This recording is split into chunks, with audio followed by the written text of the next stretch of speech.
What is it that draws you to helping others? True, the help that you give others leads to praise and glory, but also to riches. Weapons, armor, ammunition, and money.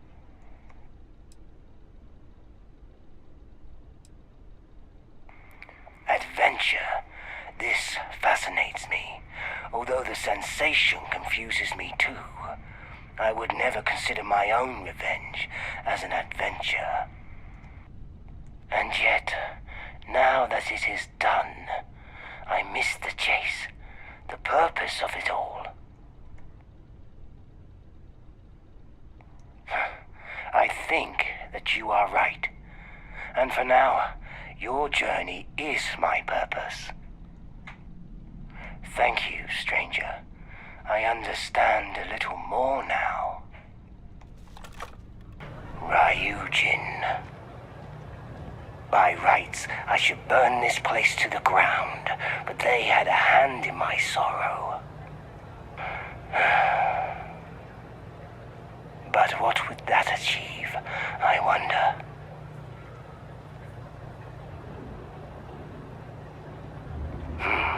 Probably not. Corporations change like the leaves on a tree, replacing each other as they climb the ladders of ambition. I could reach out and smite the hand, but I doubt it would be the very same hand that had struck me. No, it is not worth the pain.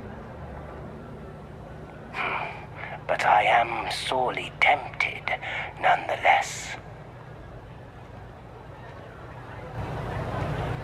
What is it?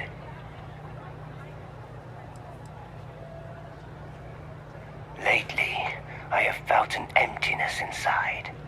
With Pennard and Drake gone, my path no longer has any direction that is of my own choosing. I now travel with you, and worthy though your cause is, it is not my own. I wonder if I should move on.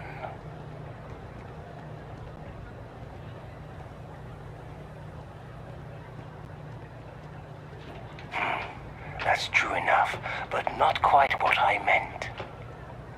I have spent long years alone, hunting my enemies, and now I run beside you, chasing yours. I am changing.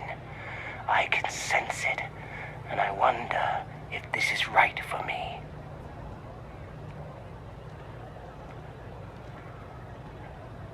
You are right. Tomorrow may never even come, so now is all that should concern us.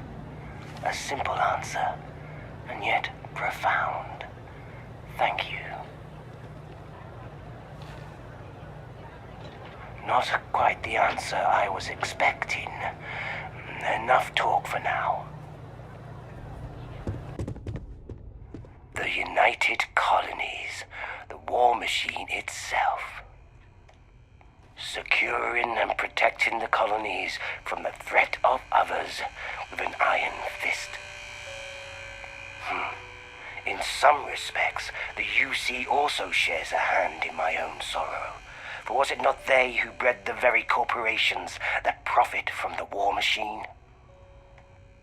They make the demand. They commission the competition between those who make and develop such weapons of mass destruction. They foster greed through might and build strength through acquisition. Even my own research became something someone high up in UC would have liked to have seen weaponized. I destroyed it, along with everything else.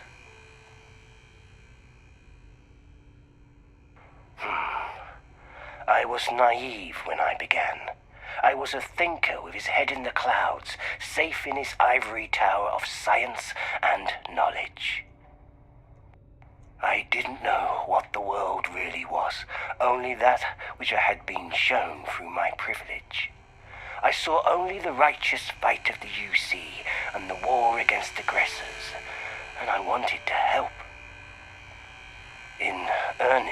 believed that were I to delve into the science of aggression, study the chemistry in both human and creature, I could perhaps discover a way to tame it. I was wrong. It cannot be tamed. Subdued, but never tamed. My presumption cost me everything. Myself, my child, and Anna.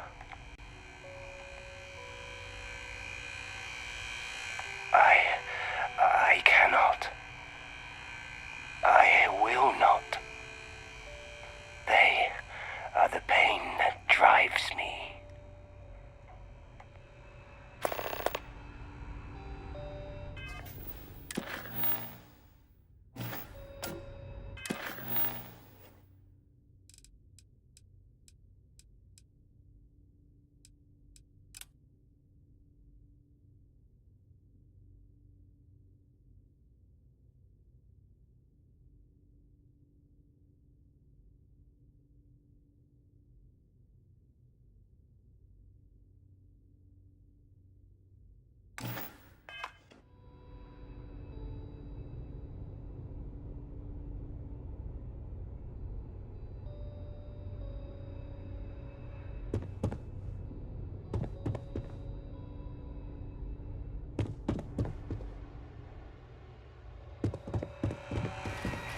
What is it? You have something on your mind. What is there to say? Should I retell stories of her beauty and kindness just to paint a picture in your mind of her? For me, that is all still too painful and private.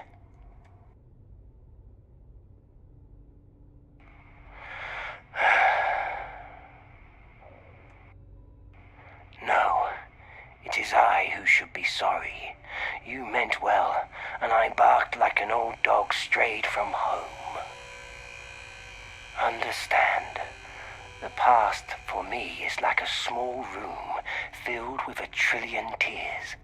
If I open the door for more than a second, I risk drowning in sorrow. One day, I will step through and embrace those tears, embrace my family. But on that day, I shall not return, I think. Because I would wish to stay with them.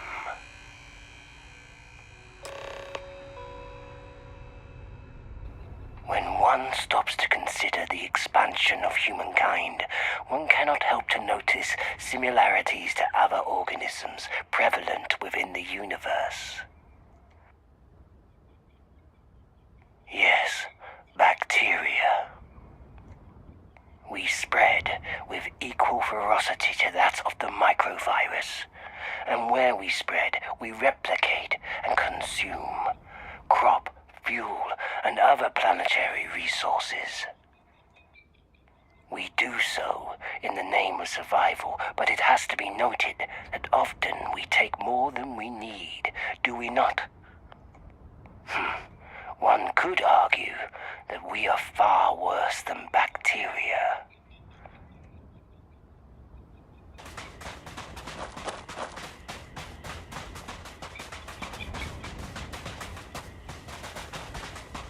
No one's going to care if I call out sick from work for another week, right? I remember this place. Anna always loved the ocean. She loved many things, but the ocean especially. She would spend hours staring out to sea and smiling.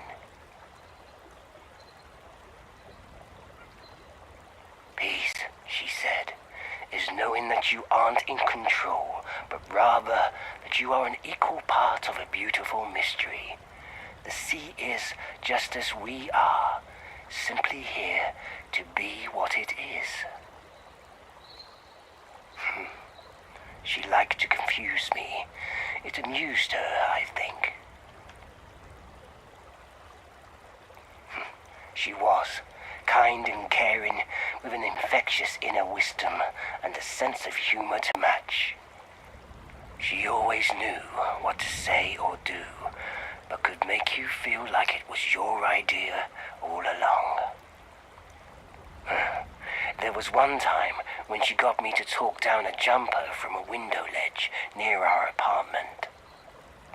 She steered my scientific mind to point out to the poor man about cause and effect, and how many such events it had taken, how many trillions upon trillions of ancestors it had taken to bring him into existence. How many chances had taken place, cause and effect, surviving, falling in love, having children, staying alive, all against immeasurable odds.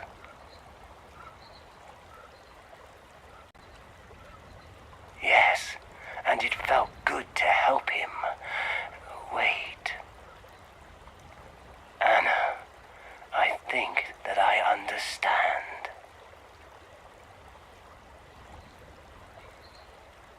All this time, I have focused upon the darkness, and I had forgotten about the light. Corruption and greed, the expansion of humankind, all I have gazed upon with a cynical eye, like a child in a tantrum. But I have forgotten about those who stand against such things, truly stand, not just talk. Yes, corruption, greed, war and poverty are unstoppable, but the purpose of good deeds and actions is to slow that process down.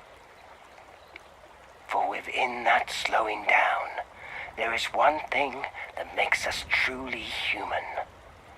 Hope. Like Anna, I will be a vessel for hope. I will do my best to hold back the decay so that hope can flourish. By your side, I will fight to make a difference. Thank you, friend.